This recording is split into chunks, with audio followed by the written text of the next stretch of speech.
में है उनके जिम्मेदार बुनकर हजरात। अरबी का एक जुमला है साहिबुल बैत के अदरा बीमा, इसका मफ़हूम और तर्जुमा ये है कि घर वाला जानता है घर में क्या है। मेरे सादा पावर लूम से मालेगांव जुड़ा हुआ है, हमारे जो मसाइल हैं वो हमको मालूम। दुख की बात यह है कि महाराष्ट्र सरकार ने कभी टेक्सटाइल मिनिस्ट्री उन्होंने बनाई नहीं। जब टेक्सटाइल मिनिस्ट्री नहीं रही तो कोई टेक्सटाइल पॉलिसी भी नहीं रही। 2009 से लेकर 14 के दरमियान पहली मरतबा महाराष्ट्र सरकार ने टेक्सटाइल मिनिस्ट्री बनाई। तो टेक्सटाइल पॉलिसी बनाने के लिए आरिफ नसीम साहब ने मालेगांव के लोगों को ही याद किया था, जिसमें एडवोकेट मोमिन मुजीब हैं, हमारे शकीर डेगवाला साहब हैं और भी यूसुफ इलियास हैं, यूसुफ नेशनल वाला है। हम लोगों ने उनके साथ बैठ करके पूरी मालेगांव के हालात को सामने रख करके पॉलिसी बनवाने की कोशिश की। लेकिन सरकारी दरबारी काम कैसे होते हैं आपको पता है। हमारा सारा सुझाव और पॉलिसी के लिए हमारे सारे मशवरे लिए गए और ले करके रद्दी की टोकरी में डाल दिए गए। यही हाल अभी पिछले दिनों हुआ कि जो सरकार की महाविकास अघाड़ी, उन्होंने टेक्सटाइल पॉलिसी बनाने के लिए एडवोकेट मोमिन मुजीब है और इसी तरह शकीर डेगवाला है, यूसुफ इलियास हैं और दो लोग थे, सभी से बातचीत हुई थी। ये दो फर्द हमारी तरफ से नुमाइंदगी कर रहे थे। इन्होंने मेहनत करके रात भर जाग करके मालेगांव के हालात के पेश नज़र जो मशवरे दिए थे, पॉलिसी में जिन चीज़ों को शामिल किया जाए जिसकी वजह से मालेगांव की पावर लूम सनत पनपे, ऐसे सारे मशवरे लिए गए और उसे फिर रिजेक्ट कर दिया गया। तो सूरत हाल ये है कि मालेगांव के साथ सौतेला शुरू किया जा रहा है। पहली और दूसरी बीवी की औलाद नहीं, हमको तो सौतेला समझा जा रहा है और हमारे लिए कोई पॉलिसी नहीं बनती है। अभी आपने सुना कि हमको अगर कोई फ़ायदा मिलता है तो वो बिजली सब्सिडी से मिलता है। आज सरकार उसको भी ख़त्म करना चाहती है। तो मसाइल तो हमारे बहुत ढेर है, लेकिन अभी जो कमेटी बनी उसमें मालेगांव के लोगों को शामिल नहीं किया। और दुख की बात यह है कि अभी जो मीटिंग कॉल की गई थी, इस मीटिंग में मालेगांव से किसी पावर लूम तंजीम से जुड़े हुए लोगों को बुलाया भी नहीं गया।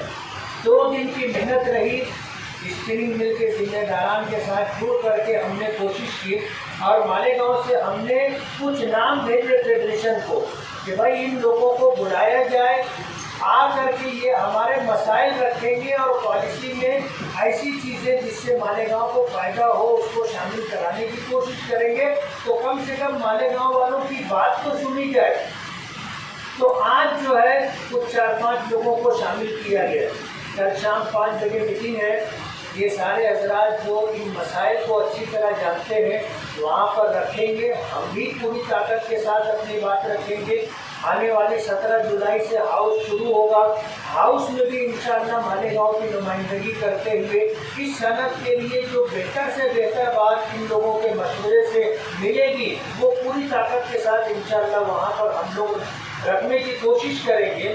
तो इस सिलसिले में चाहे यार में बैंक का मसला हो, चाहे कपड़ों की फरोख्तगी का मसला हो, चाहे स्पिनिंग मिल की बात हो, चाहे गिनिंग फैक्ट्री की बात हो, ये सारे जो हमारे मसाइल हैं, इन मसाइल में हम लोगों को नुमाइंदगी करके अपनी बात वहाँ रखनी है। और कल की मीटिंग के एजेंडे में हमसे मुताल्लिक कोई बात नहीं है, लेकिन कहते हैं मीटिंग में दीगर उमूर ब इजाज़त सदर, आखिर में सदर की इजाज़त से बहुत सारी बात होती है। तो उसमें हम लोग मालेगांव के हालात रख करके कोशिश करेंगे कि सरकार की ऐसी कोई पॉलिसी बने जो क्लीन पावर लूम के लिए फ़ायदेमंद हो। और इस सिलसिले में कल की मीटिंग में भी कोशिश करेंगे, आगे भी जद्दोजहद और कोशिश करेंगे और इंशाअल्लाह हमारी कोशिश कारगर रहेगी। मुफ्ती मोहम्मद इस्माइल काफिर साहब, यूसुफ नेशनल, शादी सरकारी शकीर डेगवाले, प्रोफेसर हफीज साहब, साबिर भाई और सलमान भाई, अकेली महाजन, मैं सबसे पहले अल्लाह का शुक्र अदा करूँगा और उसके बाद मुफ्ती साहब का शुक्रिया अदा करूँगा। मैं और सबके देव वाले ने यूट्यूब के ऊपर बोलने के बाद इनका कल मुझे फ़ोन आया बम्बई से कि भाई मशवरे के वास्ते तमाम तंजीमों को बुला लिया जाए। हम यूसुफ से नेशनल वाले के वहाँ तंजीम के लोग बैठते थे, 12 तंजीम में हम लोग 12 ही लोग रहते थे, मगर मुफ्ती साहब के बोलने पे हमने व्हाट्सएप पे भी चला दिया, सब लोगों को भी बताया ताकि लोग भी आकर समझे कि भाई हम किस नहज पे खड़े हुए हैं, हमारे लोग कितनी कोशिश करते हैं और सरकार हमारे साथ क्या करती है। ये सब बात समझने के लिए आज मीटिंग में गई थी। अब कई मरतबा ऐसा होता है, जैसे अभी आप एक मीटिंग देखे होंगे दादा हुसैन और एजाज बेग की, तो जुमा के दिन सुबह 11 बजे, तो कौन भूलकर जाएगा मुझे बताइए। अब 2 दिन बाद हमारा त्यौहार है और कल शाम में 5 बजे रखेगा। ये सरकार सोच समझ के कुछ न कुछ ऐसा करती है कि हमारे लोग नहीं पहुंच सके, या जुमा के दिन खास तौर पर जुमा के दिन बहुत दफे रखा गया है। ये सब हम ध्यान में रखेंगे और मुफ्ती साहब को बोलेंगे आज में भी यही बात करना कि आप अगर आपको ऐसा लगता है कि हम आपके नहीं हैं या हम इस देश के नहीं हैं तो हमारे को खुला बोल दीजिए। हम जैसे बिना सरकार की सब्सिडी और बिना सरकार की पॉलिसी से जी रहे और जी लेंगे।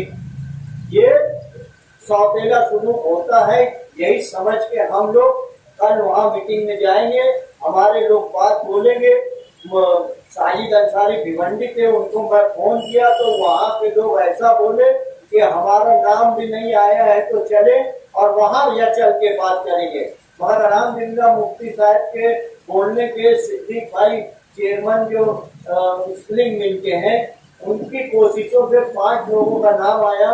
मेरी समिति का नाम है तालुका वाले वहाँ पावर संघर्ष समिति, मगर उसके अजीत मुकादम अध्यक्ष से लिख दिया गया। अजीत मुकादम साहब आए, बोले यूसुफ तू मेरी जगह चले जाना, मैं तो इंशाअल्लाह जाऊंगा, वो नहीं भी रहेगा तो हम जो है ये कोशिश करते हैं कहीं पे भी बात हो अपनी बात रखने के लिए खड़े होकर सच बोलते हैं। ये तो 2 हफ्ता 15 दिन पहले एक यूट्यूबर आया यहाँ पूरा पर लिया बब्बू भाई करके, और जब उसको बताया गया मराठी चैनल पे तो मैं देखा, उसको फोन किया कि भाई ये तो हमारी बात रखे नहीं, तो वो क्या बोलता है, मैं इस पे बोल रहा हूँ कि गोदी में इंडिया है, आप सरकार के खिलाफ बोलेंगे आपको नहीं बताया जाएगा। ये सच बात हम हर जगह बोलेंगे। सरकार अगर हमारे साथ यार में बैंक दे के 2-3 साल हमारे लोगों को संभाला है तो बहुत अच्छा किया है। अगर सरकार ये चाहती है तो अभी अधिक मास लगेगा, मंदी है, तो सरकार हमारा कपड़ा रख कर बिना ब्याज से हम बुनकरों को पैसा देवे, ये स्कीम बनावे ताकि बुनकर जो है तो अपना कारोबार 4 महीना संभाल सके। जिस तरह तुमने यार बैंकों में इस शहर में 2 करोड़ से ज्यादा देकर मतलब 5-6 लोगों को 40-40 लाख रुपया दिया गया, वो 2 साल इस्तेमाल भी किए, मगर सरकार पॉलिसी बदल के बंद कर दी। मैं और सब्बीर देव वाले वो कैलाश विजयवर्गीय बीजेपी के आए थे, उनको जाकर बोला कि आप यार बैंक की स्कीम वापस चालू करें, वो हमारे लिए अच्छी थी। ये हम कहीं पर भी जाकर बोलेंगे। मुफ्ती मोहम्मद इस्माइल साहब के साथ मैं 2015-16 में समझता हूँ, पूरे महाराष्ट्र से 2 लोग को बुलाए थे, एक मुफ्ती साहब थे और एक मैं था। हम 2 लोग जो है पार्लियामेंट के अंदर बैठे, स्मृति ईरानी साहब से मीटिंग हुई। उस वक्त भी पीयूष गोयल यही बोल रहा था, जो कुर्सी चमड़े वाला बोले कि सोलर लगाओ, बिजली का ये करो, क्या ऐसा रहेगा। वो उस वक्त मुफ्ती साहब उस वक्त उस मीटिंग में थे। बताना ये चाहता हूँ क्या, हमको जब चीज मालूम पड़ेगा हम करेंगे। अल्हम्दुलिल्लाह अभी एक काम महीनों से रुका हुआ था, मैं फोन कर रहा था मुफ्ती साहब को, मगर कमिश्नर ठिकाने से नहीं था।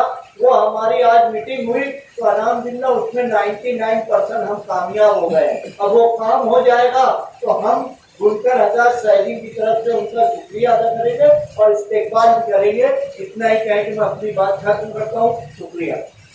एक स्कीम थी ज्ञान बैंक की, ठीक है ना, पावर लूम को आप कुछ नहीं दे रहे हो, सरकार ने मन बनाया हुआ है। वो कॉन्फ्रेंस में खुर्शीद भाई और हम दोनों थे, सेंट्रल गवर्नमेंट 2037 तक प्लेन पावर लूम खत्म करना चाहिए। सीधी सी चीज है कि उन लोग ने एक मिशन 2037 करके उनका प्रोग्राम है, हिडन एजेंडा है कि प्लेन पावर लूम हिंदुस्तान से खत्म किया जाए। जाहिर सी बात है, प्लेन पावर लूम की सनत में आज कौन है? भिवंडी में बेहिसाब प्लेन पावर लूम पिछले 6 महीने में टूट चुकी है। तो आज सबसे ज्यादा जो पावर लूम है वो मालेगांव में। तो सहूलत मांगने की जहाँ तक बात है, तो प्लेन पावर लूम के लिए जो यहाँ पे जितने भी फर्म्स है, वो फर्म को सरकार बिना ब्याज का अनुदान देगी, कम से कम वो अपने पैरों पे खड़ा हो सके। पहले हमारा हक दिया जाए, उसके बाद अपनी बात।